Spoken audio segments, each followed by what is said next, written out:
در گذشته و در زمان استفاده از دوربین‌های آنالوگ، مدیوم و بستر ثبت عکس‌ها این نگاتیوها بودند و روی سطح نگاتیوها با مقادیر زیادی از ترکیبات نقره پوشیده شده بود که در اثر برخورد نور با اون ذرات بلوری شکل موجب اکسید شدن اونها و تشکیل تصویر روی سطح نگاتیو میشد. در حقیقت طی این فرآیند فتوشیمیایی این ذرات نقره بودند که اجزای یک عکس رو تشکیل میدادن و به تعداد بیشماری در کنار هم و روی سطح نگاتیو قرار می گرفتن تا تصویر رو تشکیل بدن.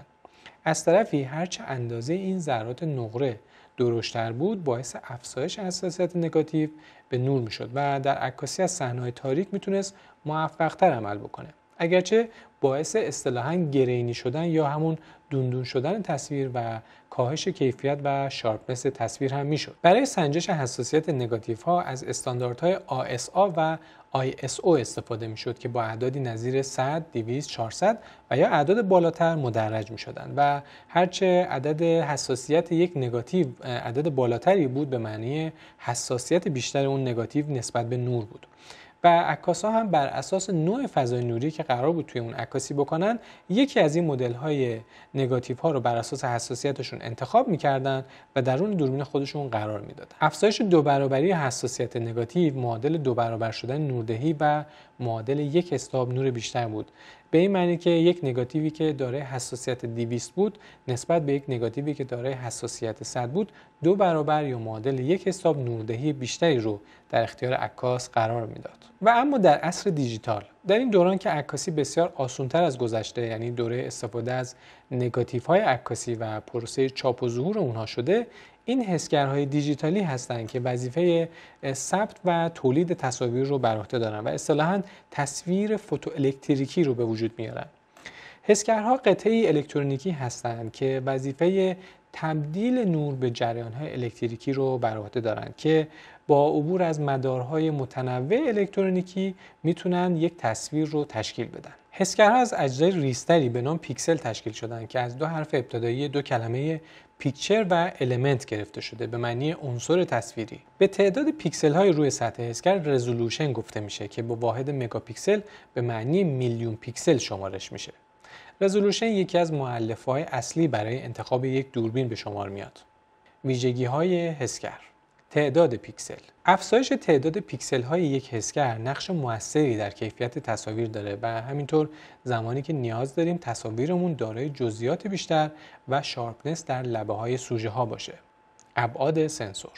هرچه ابعاد یک سنسور بیشتر باشه مسلماً نورپذیری بهتری در واحد سطح خواهد داشت و نور بیشتر میتونه جریان الکتریکی پرتوانتری رو در حسگر بدون نیاز به تقویت کننده های الکترونیکی به وجود بیاره که موجب عملکرد بهتر دوربین در فضاهای کم نور خواهد شد.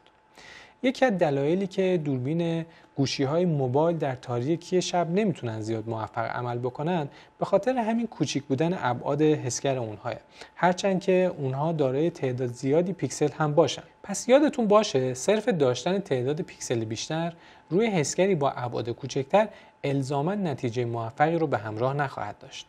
ابعاد پیکسل. هرچه ابعاد یک حسگر بزرگتر باشه میتونه تعداد پیکسل های بیشتر و با ابعاد بزرگتری رو در خودش جای بده و بزرگتر بودن ابعاد پیکسل ها میتونه منجر به نورپذیری بهتر و تولید اطلاعات دیجیتالی بیشتر بشه که همین میتونه به کاهش نویز تصاویر و کیفیت اون در فضاهای تاریک کمک زیادی بکنه. نسبت سیگنال به نویز. سیگنال به جریان الکتریکی حاوی اطلاعات و نویز هم به سیگنال مخرب و ناخواسته‌ای که به سیگنال اصلی اضافه میشه و از کیفیت اون کم میکنه گفته میشه. حالا اگر نسبت سیگنال های سالم به سیگنال های غیر سالم عدد بزرگتری باشه به معنی موفقیت اون حسگر در تولید تصاویر با کیفیت خواهد بود که این رو با مؤلفه سیگنال به نویز نشون میدن. البته ممکنه تعداد کمی از سازندگان دوربین ها حاضر باشن این مؤلفه رو در لیست مشخصات محصولات خودشون ذکر بکنن. داینامیک رنج یا دامنه پویایی. این مؤلفه به معنی توانایی یک حسگر در ثبت و بازسازی قسمت‌های روشن و تاریک صحنه به صورت همزمان و با حفظ بافت و جزئیاته که هرچه اختلاف نوری این دو تا قسمت از صحنه که بر اساس استاپ نوری سنجیده میشه بیشتر باشه اون صحنه دارای کنتراست و تضاد نوری بیشتریه. مثل فضای داخلی و بیرون یک اتاق در روز روشن که داره اختلاف نوری زیادی هم هستن. حالا اگر دوربین بتونه هر دو تا بخش از این صحنه رو به درستی بازسازی بکنه، دارای داینامیک رنج گسترده تریه.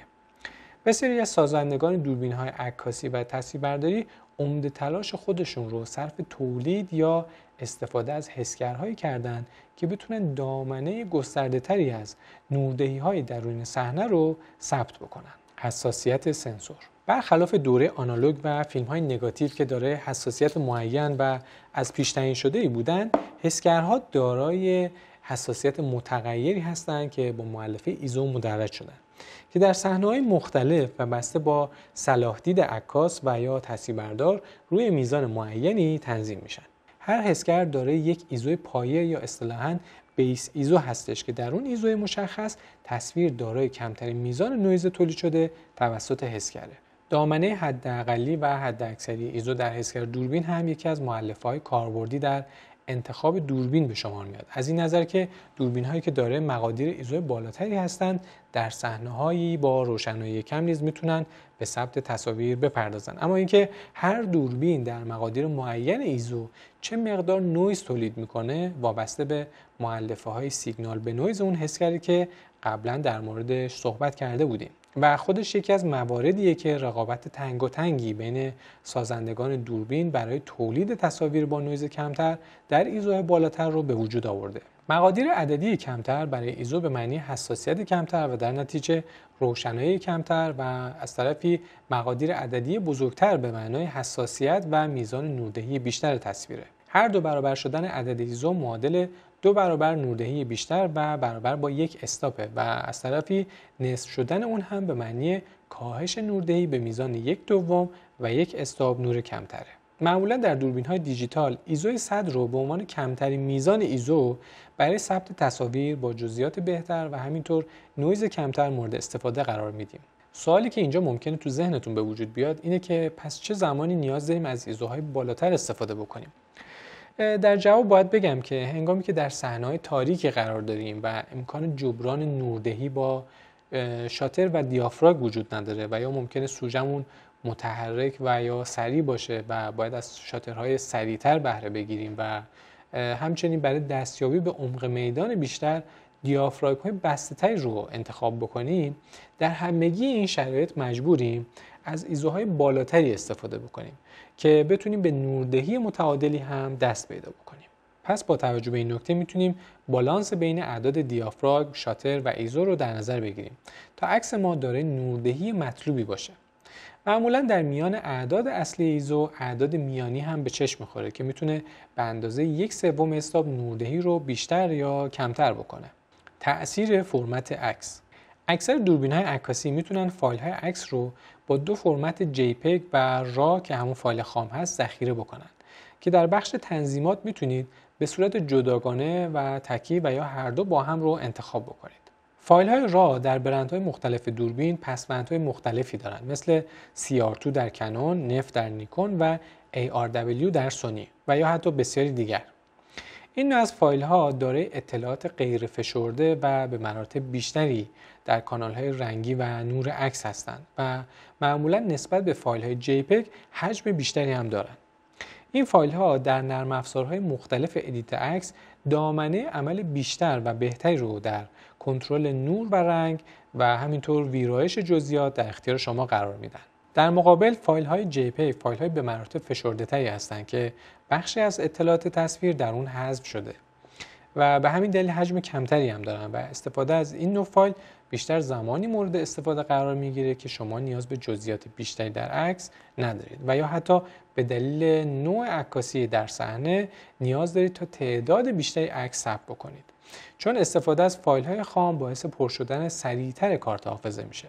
در فایل‌های را نسبت به فایل‌های JPEG داینامیک رنج بیشتری ثبت شده و در اختیار عکاس قرار میگیره که خود این میتونه به شما در مرحله ادیت در خصوص اصلاح نوردهی عکسی که در صحنه به دقت نوردهی نشده کمک کنه بدون اینکه نگران نوردهی سایر قسمت‌های عکس باشید. در دوره آموزشی عکاسی HDR درباره نحوه تنظیمات نوردهی عکس با استفاده از فایل را و چگونگی دستیابی به عکس‌های با داینامیک رنج بالاتر بیشتر صحبت کردیم که توصیه می‌کنم اون دوره رو از دست ندید.